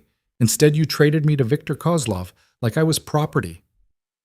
I was trying to protect you by selling me to a man who would have destroyed me. Charlotte laughed bitterly. Some protection. David set down his glass with shaking hands. Roman DeLuca is no better. He's a killer, a criminal. I thought if I could renegotiate with Kozlov, maybe I could get you back. Get me back? Charlotte stared at her father in disbelief. I don't belong to you. I never did. And what you did, going to Kozlov behind Roman's back, you just put me in even more danger. I was trying to fix things. You can't fix this. Charlotte's hands were shaking with rage. You broke it beyond repair. And now Roman is the only thing standing between me and Kozlov, and you're making that harder for him. David's face crumpled. I'm your father. I'm supposed to protect you. Then stop trying, Charlotte said quietly. Just stop. You've done enough damage. Charlotte, I need you to do something for me. Charlotte forced herself to stay calm. I need you to tell me exactly what you said to Kozlov. Everything. Don't leave anything out. David wiped his eyes and took a shaky breath. I told him that the original contract was signed under duress, that I didn't understand the terms, that I wanted to make a new deal. What kind of deal? I offered to work for him again, directly, in exchange for canceling the debt entirely. Charlotte's blood ran cold. And what did he say? He laughed. David's voice was hollow. He said the debt was already paid, but that didn't mean he was giving up his claim on you. He said you belonged to him by right, and that Roman stole you, and that he would take back what was his, one way or another. Charlotte felt like she was going to be sick. You need to leave the city, she said. Tonight. Take Helen and go somewhere far away. I can't just leave. Yes, you can. Charlotte leaned forward, her eyes hard. Because if you stay, Roman will kill you, or Kozlov will, and I won't be able to stop either of them. David stared at her in shock. You'd let him kill your own father? You stopped being my father the moment you sold me. Charlotte stood, feeling nothing but emptiness where love used to be. Leave the city. Don't contact me. Don't try to fix this. Just disappear and pray that Roman never has a reason to come looking for you. She walked out before he could respond, her eyes burning with unshed tears. She had spent her whole life trying to win her father's approval, trying to be the daughter he wanted. And in the end, he had valued her at exactly the price of his debts. Roman was waiting by the car, his expression unreadable. The moment he saw her face, though, his features softened. Come here, he said quietly, opening his arms. Charlotte walked into his embrace, letting him hold her as the tears finally came. She cried for the father she had wanted but never had, for the innocence she had lost, for the girl she used to be. And when the tears finally stopped, she pulled back and wiped her eyes. He told Kozlov the contract was signed under duress, she said, her voice steady despite everything. Kozlov said you stole me, and he's going to take me back. Roman's eyes went dark and dangerous. Over my dead body. What do we do? Roman cupped her face in his hands. We make Kozlov understand that you're not something he can take, that you're mine, completely and utterly, and anyone who tries to change that will face consequences they can't imagine. How? By making you untouchable. Roman's gaze was intense. By showing the world that you're not just my wife in name. You're my partner, my equal, and attacking you means declaring war on everything I've built. Charlotte took a shaky breath. That sounds dangerous. It is, Roman agreed, but it's the only way to keep you sane. Are you ready for that? Charlotte thought about her father, broken and desperate in his study. Thought about Kozlov, circling like a shark. Thought about Marco, waiting for an opportunity to strike. And she thought about Roman, who had saved her, protected her, and was now offering her a place at his side instead of behind him. Yes, she said. I'm ready. Roman's eyes blazed with something fierce and possessive. Then, let's show them what happens when you try to take what belongs to a DeLuca. The drive back to the estate was tense and silent. Charlotte could feel the energy radiating off Roman, the controlled violence that hummed beneath his skin. Luca made quiet phone calls, his voice clipped and efficient as he mobilized resources. When they arrived home, Roman led Charlotte straight to his office. The room was filled with men, his inner circle, Charlotte realized. Soldiers and strategists all waiting for orders. "Gentlemen," Roman said, his voice cutting through the murmurs, "we have a situation. Viktor Kozlov has decided to challenge my claim on my wife." The room erupted in angry mutters. Charlotte saw shock and outrage on the faces around her. Apparently, challenging a DeLuca marriage was considered a grave insult. "He thinks I'll negotiate," Roman continued, "that I'll give her up to avoid conflict. He's wrong." His hand found Charlotte's, pulling her close to his side. "Charlotte is mine. Anyone who tries to take her will die. Is that understood?" A chorus of agreement filled the room. "Luca, I want eyes on Kozlov's operations, every warehouse, every business, every property. I want to know where he is at all times." Roman's voice was cold. "Marco, you're in charge of securing our own assets. No one gets in or out without authorization." Marco's expression was carefully neutral. "And if Kozlov tries to reach out, to negotiate?" "There's nothing to negotiate," Roman said flatly. "This is war." The meeting continued for another hour, strategies being discussed, and resources being allocated. Charlotte stood beside Roman the entire time, forcing herself to pay attention, to learn the language of this world she had married into. Finally, the men filtered out, leaving Charlotte and Roman alone. "That was intense," Charlotte said quietly. "That was necessary." Roman turned to face her fully. "Charlotte, things are going to get dangerous now, more dangerous than they already were. I need you to promise me something." "What?" "Promise me you'll stay close, that you won't take unnecessary risks, that you'll let me protect you." Charlotte met his eyes steadily. "I'll stay close, but I won't hide. You said you wanted to show the world I'm your partner. That means I need to be visible." "Visible, yes. Reckless, no." "I'm not reckless," Charlotte protested. Roman's lips twitched. "You stood up to Marco Valenti after knowing him for all of 5 minutes. You confronted your father despite everything he's done. You agreed to stay in a world you don't understand because you're too stubborn to run." He pulled her closer. "You're absolutely reckless, and it's going to give me a heart attack." Despite everything, Charlotte smiled. "But you like it." "I love it," Roman corrected, and the words hung in the air between them, heavy with meaning neither of them was quite ready to address. Charlotte's breath caught. "Roman, I know," he said quietly. "It's too soon, too complicated, but I need you to know that this isn't just about protecting an asset or honoring a contract. You matter to me, Charlotte, more than anything has mattered in a very long time." Charlotte reached up and cupped his face, feeling the rough stubble beneath her palm. "You matter to me, too. Even though you're infuriating and dangerous and possibly insane." Roman laughed, a real laugh that transformed his entire face. "Possibly?" "Definitely," Charlotte amended. She pulled him down and kissed him, pouring everything she couldn't say into the touch of her lips against his. When they finally broke apart, Roman rested his forehead against hers. "Stay with me tonight," he said softly. "Not because I'm demanding it, not because of any contract or arrangement, but because you want to." Charlotte thought about the connecting door between their rooms, the door she hadn't opened, the choice she hadn't made, until now. "Yes," she whispered.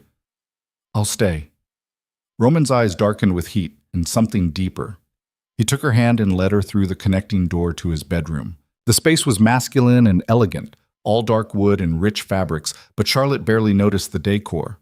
All she could focus on was Roman, and the way he was looking at her like she was the only thing in the world that mattered. He kissed her slowly, thoroughly, his hands framing her face like she was something precious. And for the first time since this whole nightmare began, Charlotte felt safe, wanted, chosen, not because she had to be, but because she wanted to be. And as Roman lifted her into his arms and carried her to his bed, Charlotte realized something important. She was falling in love with her husband, the monster who had saved her, the killer who made her feel protected, the dangerous man who treated her like she was worth dying for. It was reckless and foolish and probably a terrible idea. But it was her choice, and she was done letting fear make her decisions. Charlotte woke to sunlight streaming through unfamiliar windows and the warmth of Roman's body beside her. For a moment, she lay perfectly still, taking in the reality of where she was. His bedroom, his bed, his arms wrapped around her waist like he was afraid she might disappear. She turned carefully, not wanting to wake him, and studied his face in the morning light. Asleep, he looked younger. The hard edges softened, the constant vigilance gone. She could see traces of the man he might have been in a different life, a life without violence and blood and impossible choices. Roman's eyes opened, immediately alert despite having just woken. Old habits, Charlotte supposed. In his world, letting your guard down could get you killed. "Morning," he said, his voice rough with sleep. "Morning," Charlotte replied softly. They lay there for a moment, neither moving, both acutely aware that something fundamental had shifted between them last night. Charlotte had chosen him fully and completely, and there was no taking it back now. Roman's hand came up to cup her face, his thumb tracing her cheekbone. "Any regrets?" "No," Charlotte said, and meant it. "You?" "Never." He leaned in and kissed her, slow and thorough, and Charlotte felt heat bloom in her belly despite the soreness in her muscles. "Though we should probably get up. Luca will be here soon with updates." As if on cue, there was a sharp knock on the door. "Roman?" Luca's voice came through. "We have a situation." Roman's entire body tensed. He was out of bed and pulling on clothes before Charlotte could blink. "What kind of situation?" "The kind that needs to be handled immediately." Charlotte grabbed Roman's shirt from the floor and pulled it on, following him to the door. Roman opened it to reveal Luca, his expression grim. "Kozlov made a move," Luca said without preamble. "He hit one of our warehouses on the south side. 3 of our men are dead." Charlotte felt the blood drain from her face. Roman's expression went cold and deadly. "When?" he demanded. 2 hours ago. Marco's already there, securing the scene." Luca's eyes flicked to Charlotte, then back to Roman. "There's more. They left a message." "What message?" Luca handed Roman a phone. Charlotte watched as her husband's face went from stone to murderous rage in the space of a heartbeat. "What is it?" she asked, her voice shaking. Roman turned the phone so she could see. It was a photo of the warehouse wall, spray-painted in red letters large enough to read from across the street. "Return what's mine or everyone dies." Charlotte's hands started trembling. "He means me." "He can go to hell," Roman said flatly. He handed the phone back to Luca. "I want every man we have on high alert. Double the security here, and I want to know where Kozlov is right now." "Already on it," Luca said. "But Roman, this is escalating fast. If we don't respond, we will respond," Roman interrupted. "But we do it smart. Kozlov wants me angry, wants me to make mistakes." His jaw tightened. He's not getting what he wants. After Luca left, Charlotte turned to Roman. 3 people are dead because of me." 3 people are dead because Viktor Kozlov is a psychopath who doesn't understand boundaries, Roman corrected sharply. "This is not your fault." "How can you say that? He wants me. If I wasn't here, if you weren't here, you'd be with him." Roman grabbed her shoulders, forcing her to look at him. "Being used and destroyed and broken. Is that what you want?" "Of course not," Charlotte whispered. "Then stop taking responsibility for his actions." Roman's voice gentled slightly. "Charlotte, I've been fighting men like Kozlov my entire life. This war was coming whether you were here or not. You're just giving me a reason to win it." Charlotte wanted to believe him, wanted to accept that she wasn't responsible for the violence swirling around her, but the image of that message, painted in red like blood, kept flashing through her mind. "I need to do something," she said. "I can't just hide here while people die." "What do you suggest?" Charlotte took a breath, the idea forming even as she spoke. "Let me talk to him." "Absolutely not." "Roman, listen." "No." His voice was hard. "I'm not letting you anywhere near Kozlov. That's non-negotiable." "Then what? We just wait for him to kill more people? To keep escalating until this city is a war zone?" Charlotte pulled away from him. "You said you wanted me to be your partner. That means I get a say in how we handle this." Roman stared at her for a long moment. "What exactly are you proposing?" "A meeting, public, neutral ground, with you right beside me." Charlotte's mind was racing now, the plan taking shape. Let me tell him myself that I'm not going back, that I chose you. Maybe if he hears it from me, he'll back off. And if he doesn't, then at least we tried. Charlotte met his eyes steadily. And maybe we learn something useful. See how he reacts. Figure out what he really wants. Roman was quiet, his expression unreadable. Finally, he nodded slowly. On one condition, we do this my way. My location, my security. And if at any point I think you're in danger, we're done. Agreed. I mean it, Charlotte. One wrong move from him, and I'm ending this. Permanently. The threat in his voice was unmistakable. Charlotte nodded, understanding that Roman wasn't just protecting her. He was warning Kozlov that any attempt to take her would result in his death. Within the hour, the meeting was arranged. Kozlov agreed to meet at a restaurant Roman owned in the heart of the city, neutral ground in theory, but filled with Roman's people in practice. Charlotte spent the time getting ready, choosing her outfit carefully. She needed to look strong, confident, like a woman who had made her choice and wouldn't be swayed. She settled on a black dress, simple but elegant, and pulled her hair back in a severe bun. When she looked in the mirror, she barely recognized herself. Gone was the uncertain girl who had stood at the altar 2 weeks ago. In her place was someone harder, sharper, someone who could survive in Roman's world. Roman knocked on her door and entered without waiting for permission. His eyes traveled over her, and something heated flashed in them before being replaced by cold calculation. "You look like a queen," he said. "I feel like I'm going to be sick," Charlotte admitted. Roman crossed to her and pulled her into his arms. "You don't have to do this. We can find another way." "No," Charlotte said, drawing strength from his presence. "This is the right move. I can feel it." "Then we do it together." Roman pressed a kiss to her forehead. "But Charlotte, remember, Kozlov is dangerous. Don't let your guard down for a second." The restaurant was called Vesper, an upscale Italian place that catered to the city's elite. Charlotte had eaten there once before years ago, for her father's birthday. It felt like a lifetime ago now. Roman's men were everywhere, dressed as waiters and busboys and patrons. Luca stood near the entrance, his hand resting casually near his weapon. The message was clear.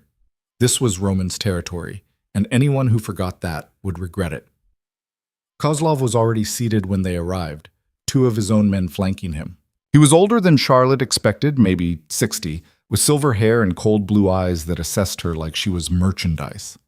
She felt her skin crawl under his gaze. "Roman," Kozlov said, his accent thick. "So good of you to come." "Victor." Roman's hand was firm on Charlotte's waist as he guided her to the table. "I believe you wanted to meet my wife." Kozlov's eyes fixed on Charlotte, and she forced herself not to flinch. "So this is the girl David Whitmore sold me. She's prettier than the photos." "I'm not a girl," Charlotte said, keeping her voice steady. "And I wasn't sold to you. That contract was fraudulent and you know it." Kozlov's eyebrows rose. "Fraudulent? Your father signed it willingly. Under duress, while drunk, without understanding the full terms." Charlotte leaned forward slightly. "Which means it's not legally binding. Roman bought you out in good faith, but you have no actual claim on me. Is that so?" Kozlov smiled, but it didn't reach his eyes. "And yet, here we are, negotiating." "We're not negotiating," Roman said coldly. "We're making something very clear. Charlotte is my wife. She's under my protection. And any further attempts to change that will be met with extreme force." "Bold words," Kozlov sipped his wine. "But I wonder if you've thought through the consequences. I have resources you can't match, Roman. Allies in places you can't reach. If I wanted to take her, I could." "You could try," Roman replied. "You'd fail, and you'd die in the attempt." The temperature in the room seemed to drop. Charlotte felt the tension coiling around them like a living thing, ready to snap at any moment. "Gentlemen," she said, her voice cutting through the standoff, "can we discuss this like civilized people?" Kozlov's attention shifted back to her. "By all means. Tell me, Charlotte, are you here of your own free will, or is Roman holding something over you?" "I'm here because I choose to be," Charlotte said firmly. "Roman gave me the option to leave, to take enough money to disappear and start over somewhere you'd never find me. I chose to stay." "Why?" Kozlov's eyes narrowed. "What could possibly make you choose this life?" Charlotte thought about the question, about the truth she was only just beginning to understand. Because I'm tired of being a victim, tired of being something for men to trade and control. With Roman, I have a choice. I have power. I have a future that's mine to shape. She met Kozlov's cold gaze without flinching. You are going to use me and discard me. Roman sees me as a partner. That's why I choose him. Kozlov was silent for a long moment. Then he started laughing, a harsh sound that made Charlotte's blood run cold. A partner, he repeated. How touching. Tell me, Roman, does your little partner know what you really are, what you've done to build your empire? She knows everything she needs to know, Roman said, but Charlotte heard the tension in his voice. Does she? Kozlov leaned forward. Does she know about the families you've destroyed, the people who've disappeared because they crossed you? Does she know that her own father isn't the first person you've bought and controlled? Enough, Roman warned. I'm just curious, Kozlov continued, his eyes on Charlotte, if she truly knows what kind of monster she's bound herself to. Charlotte felt something inside her snap. He's not a monster, she said, her voice sharp. He's a man who does what's necessary to survive in a world that men like you created, a world where power is the only currency and mercy is a weakness. You want to talk about monsters? Look in the mirror. Kozlov's smile faded. Careful, girl. You're making dangerous enemies. I already have dangerous enemies, Charlotte shot back. You made sure of that when you accepted my father's deal. But here's the thing. You don't seem to understand. I'm not afraid of you. You can threaten me, threaten Roman, burn down every building he owns. It won't change the fact that I'm never going to be yours. The silence that followed was deafening. Charlotte could feel Roman's shock, could see the rage building in Kozlov's eyes. She had pushed too far, said too much. But she wasn't backing down. Kozlov stood slowly, his men immediately moving to flank him. This conversation is over, but Charlotte, my dear, you should know something.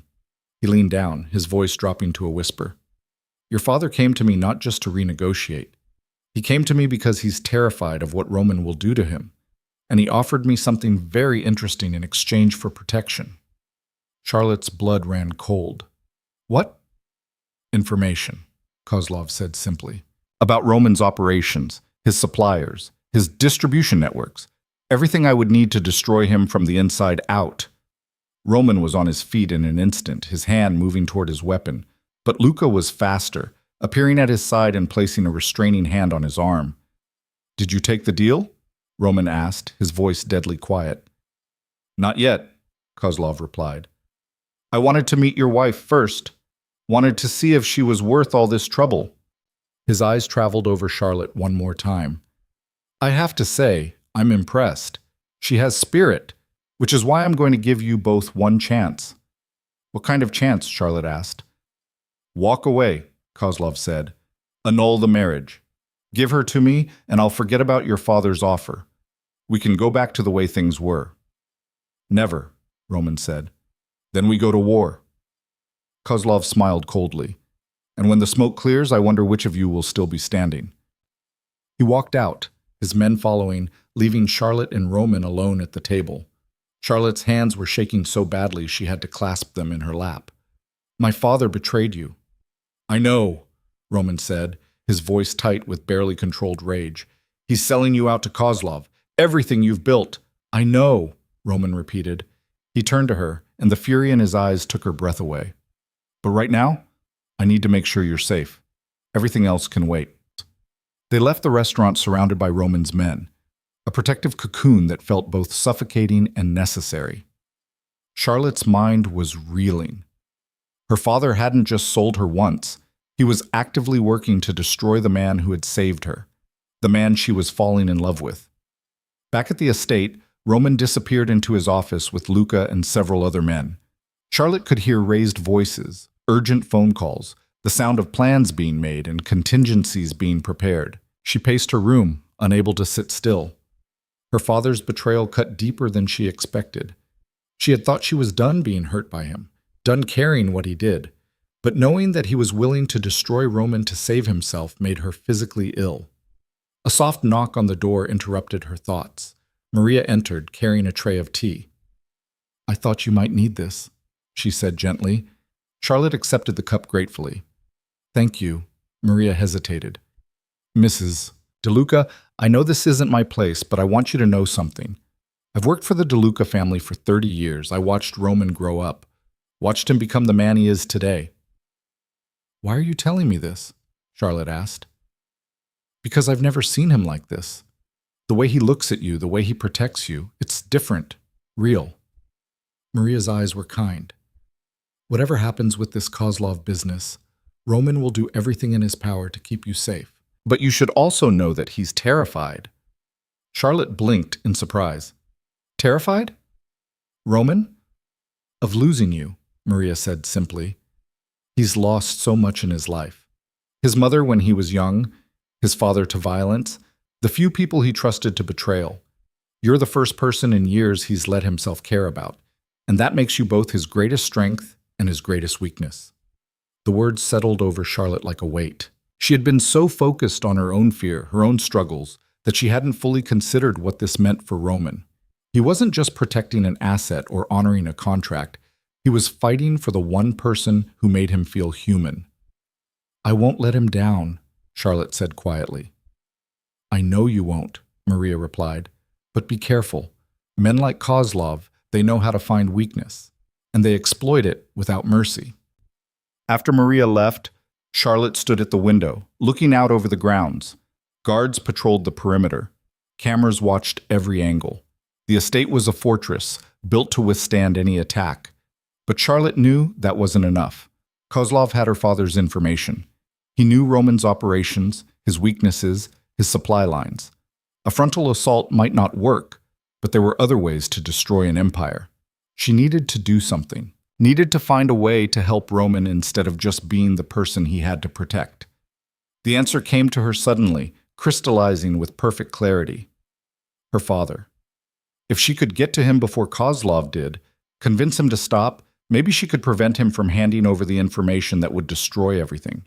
It was dangerous, probably stupid, and Roman would never approve. But it might be their only chance. Charlotte looked at her watch. It was nearly midnight. Roman was still in his office, planning and strategizing. If she was going to do this, it had to be now. She changed into dark clothes, pulled her hair back, and grabbed her phone. Then she slipped out of her room and made her way through the quiet house. Most of Roman's men were either on patrol outside or in the office with him. The hallways were empty. She made it to the garage without being seen. The keys to one of the cars were hanging on a hook by the door. Charlotte grabbed them, her heart pounding, and slipped into the driver's seat of a sleek black sedan. The garage door opened with a quiet hum. Charlotte held her breath, waiting for alarms or guards or someone to stop her. Nothing. She pulled out onto the long driveway, her hands gripping the wheel so tightly her knuckles went white. This was insane. This was reckless. This was exactly the kind of thing Roman had warned her not to do. But it was also necessary. Charlotte made it through the front gate, flashing a brief wave to the guard who must have assumed she had permission to leave. And then she was on the road, heading toward her father's house, toward what might be the biggest mistake of her life. She didn't see the car that pulled out behind her, keeping a careful distance. Didn't see Luca behind the wheel, his phone already pressed to his ear. Didn't hear him say, "She's on the move. Should I stop her?" Or Roman's response, cold and controlled despite the fury underneath. "No, follow her, keep her safe, and call Marco. We're going to need backup." Charlotte pulled up to her father's house 20 minutes later, her heart in her throat. The lights were on inside, and she could see shadows moving behind the curtains. She sat in the car for a moment, trying to calm her racing pulse.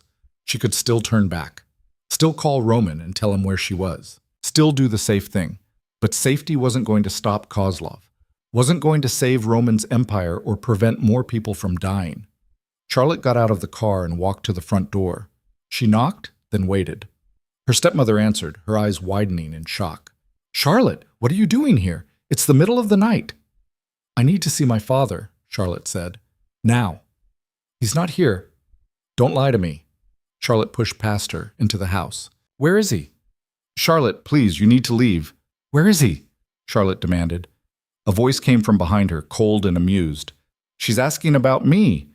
Charlotte spun around and her blood turned to ice. Viktor Kozlov stood in the hallway, flanked by two armed men. And behind him, looking pale and defeated, was her father.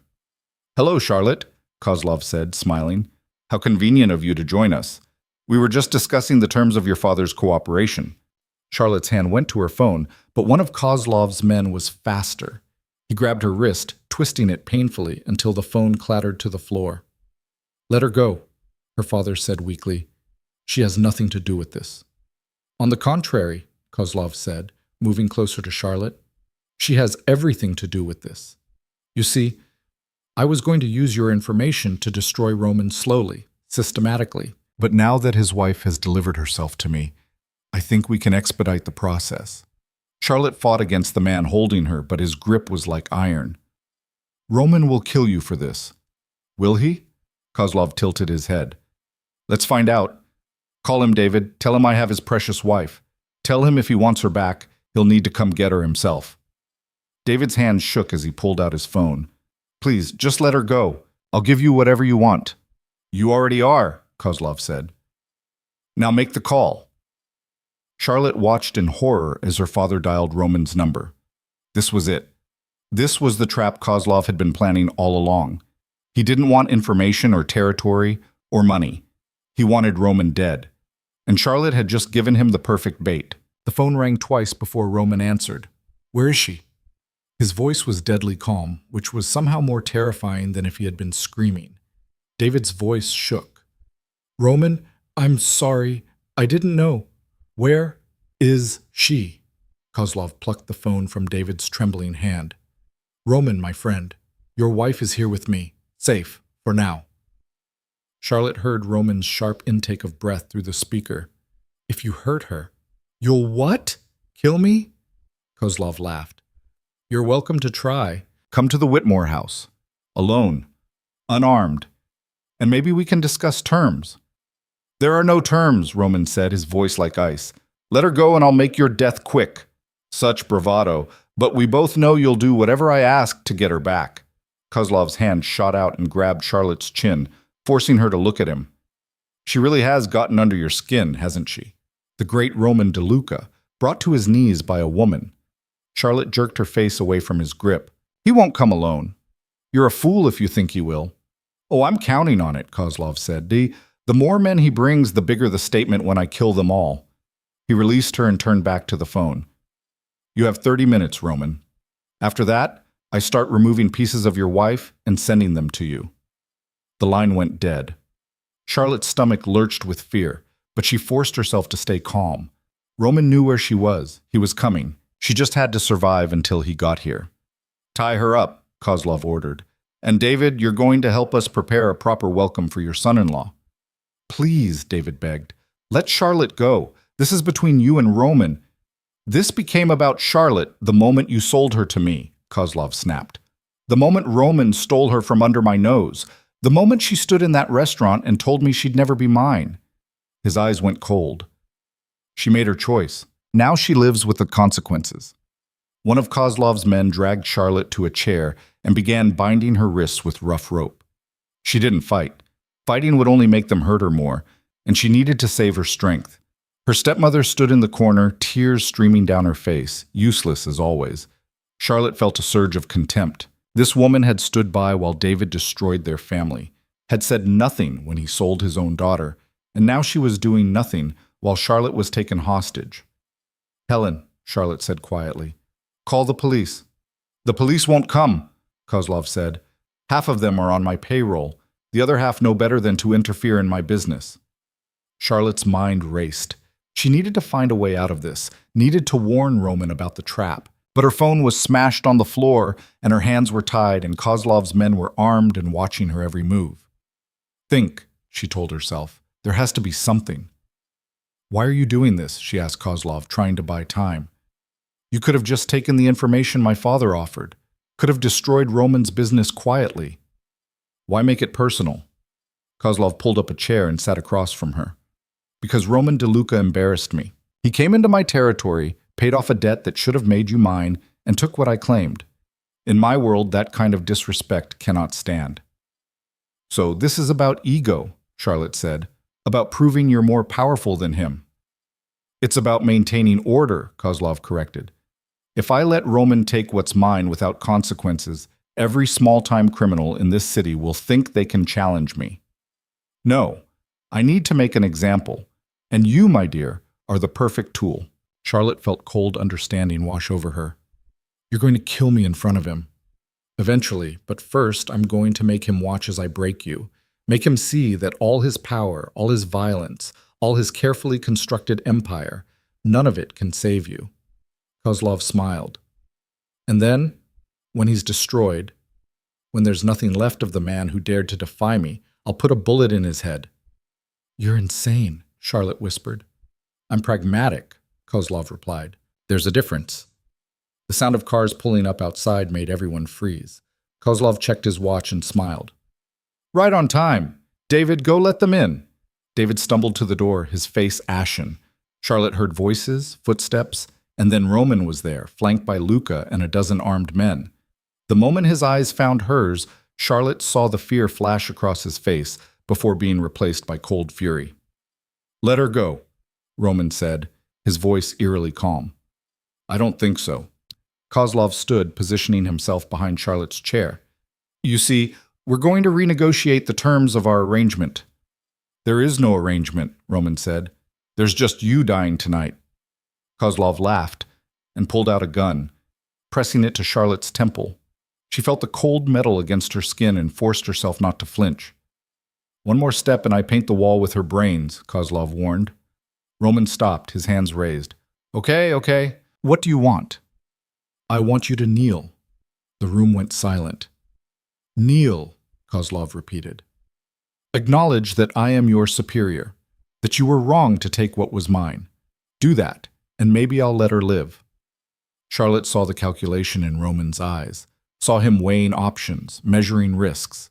She also saw something else, resignation. He was actually considering it. Don't, Charlotte said sharply. Don't you dare. Roman's gaze snapped to hers. Charlotte, if you kneel to him, you're done. Everyone in this city will know you can be broken. Your empire will crumble. Charlotte's voice was steady despite the gun at her head.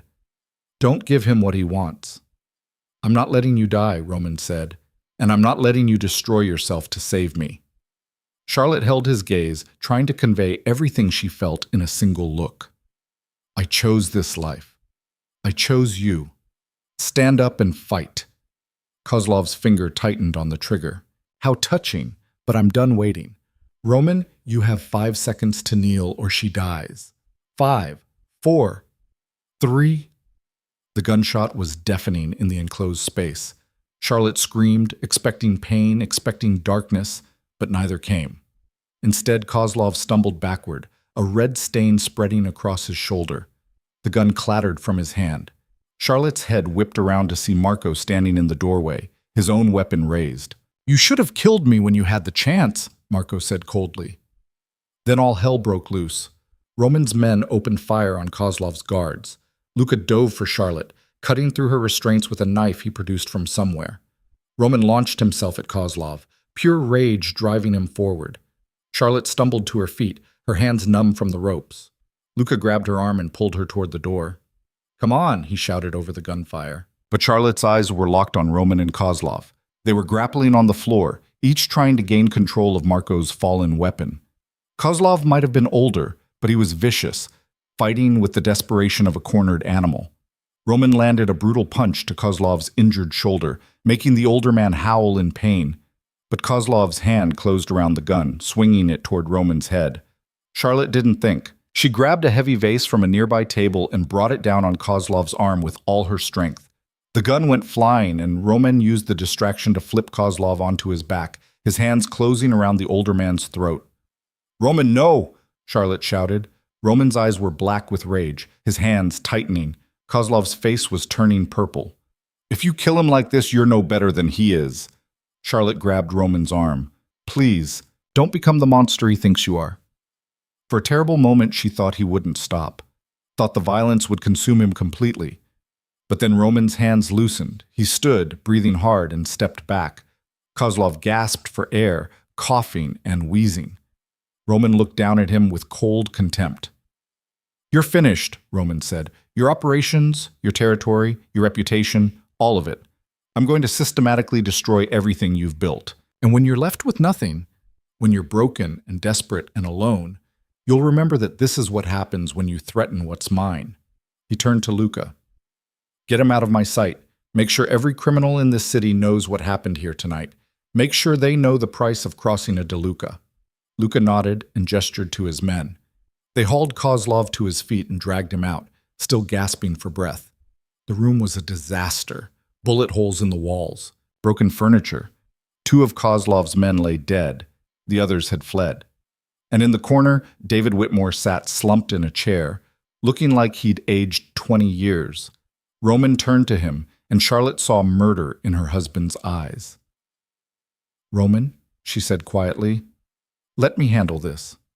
Roman looked at her for a long moment, then nodded and stepped back. Charlotte approached her father slowly. He looked up at her with red-rimmed eyes. "I'm sorry," he whispered. "I never meant for any of this to happen." "Yes, you did," Charlotte said. "Maybe not this exactly, but you made choices over and over that put yourself first, that put money and pride and desperation ahead of your family, ahead of me. I was trying to protect you." "Stop lying," Charlotte interrupted. "To me, to yourself, to everyone. You weren't protecting me. You were using me, just like you used everyone else in your life." David's face crumpled. "What do you want me to say? That I'm a terrible father? That I failed you? I know I did." "I don't want you to say anything," Charlotte said. "I want you to leave, tonight. Take Helen and go somewhere far away. Somewhere neither Roman, nor Kozlov, nor anyone else in this world can find you." "Charlotte, this is the only mercy you're getting," Charlotte said. "Roman wants you dead. He would be justified in killing you. But I'm asking him to let you go, to let you run away and live with what you've done." She leaned down so they were eye to eye. "But if you ever contact me again, if you ever try to come back, if you ever put me or Roman in danger again, I won't stop him. Do you understand?" David nodded, tears streaming down his face. "Good." Charlotte straightened. "You have 1 hour. After that, if you're still in this city, all bets are off." She walked back to Roman without looking back. He wrapped his arm around her waist, pulling her close. "You sure about this?" he asked quietly. "No," Charlotte admitted. "But he's still my father. As terrible as he is, I can't just kill him." "He would have gotten you killed." "I know." Charlotte looked up at Roman. "But I'm not him, and I'm not going to become the kind of person who can order someone's death without feeling anything." Roman studied her face for a long moment, then nodded. "Okay, we do it your way." He turned to Marco, who was still standing near the door. "Make sure they leave the city. If they're still here by morning, handle it." Marco nodded and left. Charlotte suddenly felt exhausted, the adrenaline draining out of her all at once. She swayed, and Roman caught her immediately. "I've got you," he murmured. "Let's go home." Home. The word settled over Charlotte like a warm blanket. The estate wasn't a prison anymore. It was home, because Roman was there. The next few days were a whirlwind of activity. True to his word, Roman systematically dismantled Kozlov's empire. Properties were seized. Business partners were persuaded to switch allegiances. Money was redirected. And through it all, Roman's reputation grew. The man who had protected his wife against impossible odds. The man who had shown both mercy and ruthlessness in perfect measure. Charlotte stood by his side through all of it, learning the intricacies of his world. She attended meetings, offered opinions, helped negotiate deals. And slowly, the other players in Roman's circle began to see her not as a liability, but as an asset, a partner. Marco proved his loyalty in the days following the confrontation, working tirelessly to consolidate Roman's gains. He approached Charlotte one afternoon as she was reviewing contracts in the library. "Mrs. DeLuca," he said, "I owe you an apology." Charlotte looked up in surprise. "For what?" "For underestimating you. For treating you like you were just a decoration." Marco's expression was serious. "You saved Roman's life that night. Saved all of us, really. If Kozlov had succeeded, the resulting power vacuum would have destroyed everything we'd built." "I just did what anyone would do," Charlotte said. "No, you did what a true partner would do." Marco extended his hand. "Welcome to the family." Charlotte shook it, feeling a sense of acceptance she hadn't expected to find in this world. 2 weeks after the confrontation, Charlotte woke to find Roman standing by the window of their bedroom, looking out over the grounds. He'd been quiet lately, more thoughtful than usual. "What are you thinking about?" she asked. Roman turned to her, his expression soft in the morning light. "About choices. About the path that led us here." Charlotte got out of bed and went to him, wrapping her arms around his waist. "Regrets?" "Never." He pulled her close. "But I've been thinking about what you said, about not becoming a monster, about choosing mercy when you can." "What about it?" Roman was quiet for a moment.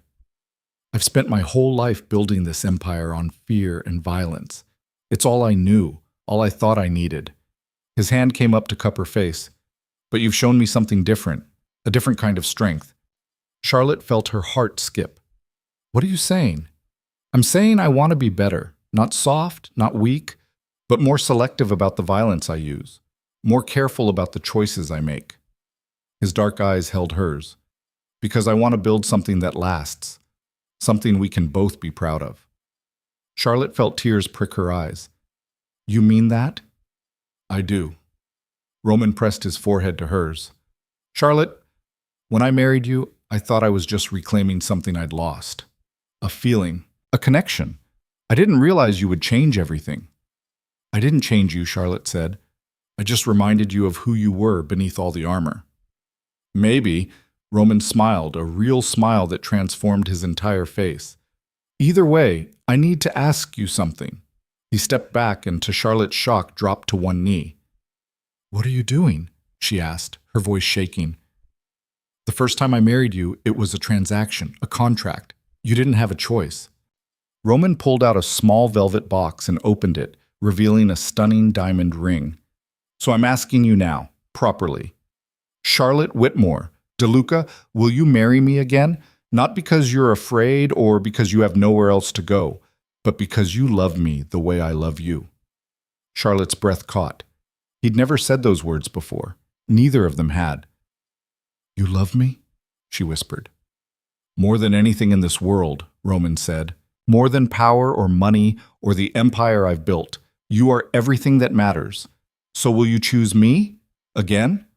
For real this time?" Charlotte dropped to her knees in front of him, framing his face with her hands. "Yes, 1,000 times yes, because I love you too. Even though you're dangerous and infuriating and you drive me crazy, I love you." Roman kissed her then, deep and desperate and full of promise.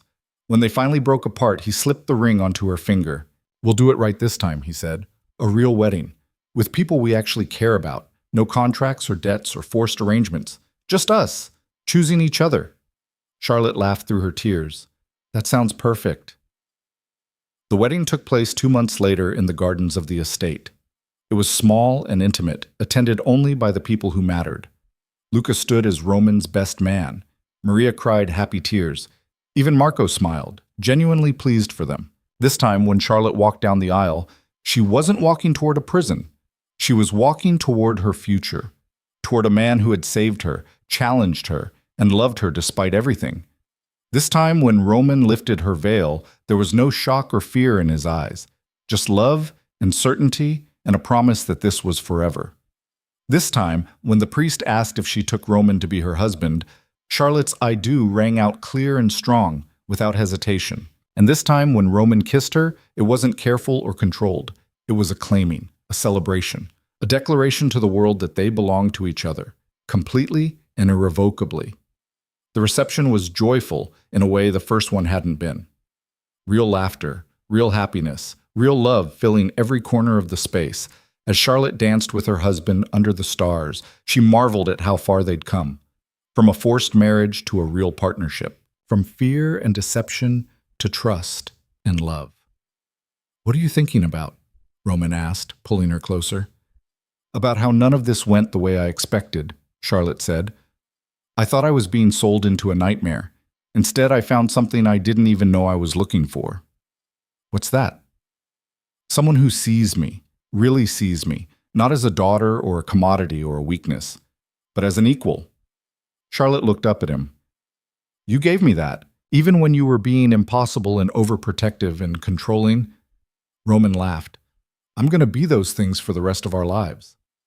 "Can you handle it?" I can handle anything, Charlotte said, as long as we're together. Together, Roman repeated, like a vow. Always. 3 years later, Charlotte stood in the boardroom of DeLuca Industries, presenting her proposal to transform several of Roman's more questionable business ventures into legitimate operations. It had been her project for the past year, finding ways to maintain profitability while reducing their dependence on illegal activities. The men around the table listened with respect that would have been unthinkable when she first married Roman. Now she was a known quantity, a force to be reckoned with in her own right. Roman sat at the head of the table, his eyes on her, pride evident in his expression. Any questions? Charlotte asked when she finished. Marco raised his hand. What about the territories we'll have to give up? The partnerships we'll lose? We replace them with better ones, Charlotte said confidently. Legitimate partners who offer long-term stability instead of short-term gains. Yes, we'll take a hit initially, but in 5 years we'll be stronger than ever. And untouchable by law enforcement, Luca added, which means no more raids, no more investigations, no more looking over our shoulders. The vote was unanimous. Charlotte's plan was approved. After the meeting, Roman pulled her into his office and kissed her thoroughly. You were magnificent, he said against her lips. I was persuasive, Charlotte corrected. There's a difference. You're changing the world, Roman said. Our world, anyway. Making it better. Charlotte looked around the office, at the empire they were building together. An empire that was slowly shifting from darkness into light. It wasn't perfect. There were still gray areas, still moments when violence was necessary, but it was better than it had been. More ethical, more sustainable, more human. We're changing it together, Charlotte said. That's what partners do. Roman's phone buzzed with a message. He glanced at it and smiled. What? Charlotte asked. Your father died last night. Heart attack, apparently. He was living in Mexico under a fake name. Charlotte felt a pang of something, not quite grief, but not indifference either. How did you find out? I've been keeping tabs on him, making sure he stayed away. Roman pulled her close. I know you told him to disappear, but I needed to make sure he didn't come back, didn't threaten you again. Charlotte nodded slowly. Thank you. For letting him live long enough to die on his own terms. You gave him that gift. I just enforced your decision. Roman kissed her forehead. No regrets? No, Charlotte said and meant it. He made his choices. We made ours. That's all there is. That evening, Charlotte stood in the nursery they'd been preparing for the past month, running her hand over the crib that had just been delivered. She was 3 months pregnant, a development that had shocked and delighted them both. Roman appeared in the doorway, watching her with soft eyes. You're going to be an amazing mother, he said. And you're going to be terrifying as a father, Charlotte teased. The poor kid won't be able to date until they're 30. 40, Roman corrected, moving to stand behind her and wrapping his arms around her waist. And that's being generous. Charlotte laughed and leaned back against him, feeling safe and loved and completely at peace. This was what she had fought for, what they had built together, a life that was theirs, shaped by their choices, protected by their strength. She thought about the girl she'd been on her wedding day, terrified and alone, being sold to a monster. That girl would never have believed she could be this happy, this strong, this free. But she had been wrong about so many things. Roman wasn't a monster. He was a man who had done monstrous things to survive in a monstrous world. But he was also capable of extraordinary love, fierce loyalty, and surprising gentleness. And Charlotte wasn't a victim. She was a survivor, a fighter, a woman who had taken the worst situation imaginable and transformed it into something beautiful. What are you thinking? Roman asked, his breath warm against her ear. I'm thinking about choices, Charlotte said, about the moment I decided to stay, to fight, to choose you. Best decision you ever made, Roman said with a smile she could hear in his voice. Second best, Charlotte corrected. She turned in his arms to face him. The best decision was choosing to love you. Everything else followed from that. Roman's eyes darkened with emotion. I love you, Charlotte, more than I thought I was capable of loving anyone. I know, Charlotte said softly. And I love you too. Monster, savior, husband, partner, all of it, all of you. They stood there in the nursery, holding each other, while outside the sun set over the estate they had turned from a prison into a home. Somewhere in the city, Roman's empire continued its slow transformation from darkness into light. Somewhere, the life they were building together was taking shape, day by day, choice by choice. Charlotte had started this journey as a woman being sold to the highest bidder.